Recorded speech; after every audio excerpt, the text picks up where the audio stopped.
तिने मातेने पुरणपोळीचा स्वयंपाक बनवला, मुलांना खाऊ घातला, लेकरं झोपी गेली आणि विठ्ठल पंथांनी पत्र लिहायला घेतलं आणि त्या पत्रात लिहितात, निवृत्ती, आता आमच्या नंतर तुलाच या चिमुकल्यांचा सांभाळ करायचा आहे, माय होऊन सांभाळ करायचा आहे रे. माझ्या ज्ञानाला सांभाळ, माझ्या मुक्ताला सांभाळ. सोपान थोडा रागीत आहे रे, तू त्याला रागवू नको हा. आणि पत्र उशाशी ठेवलं.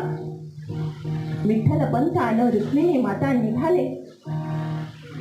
रुक्मिणी मातेनं उमऱ्यात जावं, परत आत पळत यावं, ज्ञानाला कडकडून मिठी मारावी, परत बाहेर जावं, परत पळत यावं, मुक्ताईच्या गालाची पापी घ्यावी. आणि हे सगळं विठ्ठल पंथ पाहत होते.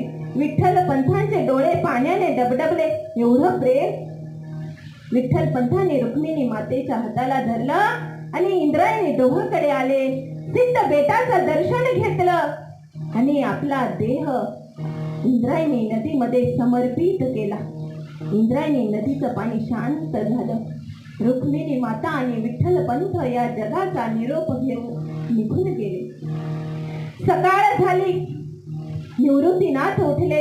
इकडे तिकडे बघतात, कोणीच दिसत नाही. उशाशी ठेवलेलं पत्र पाहिलं. डोळ्यातील अश्रूच्या धारा वाहू लागल्या. आपले आई बाबा आपल्याला सोडून गेले. नंतर ज्ञाना उठला. दादा, आई बाबा दिसत नाही. नंतर सोपान उठला. दादा, अरे आई बाबा कुठे आहे? काय उत्तर द्यायचं हो, सांगा ना. नंतर 5 वर्षाची चिमुकली मुक्ताई उठली. दादा, आई दिसत नाही, बाबा दिसत नाही, कुठे गेले सांग ना. तेव्हा ज्ञानानं निवृत्तीनाथानं म्हणावं, मुक्ते, आपले आई बाबा गावाला गेलेत ग. कोणत्या गावाला दादा? आणि माघारी परत कधी येणार आहे सांग ना.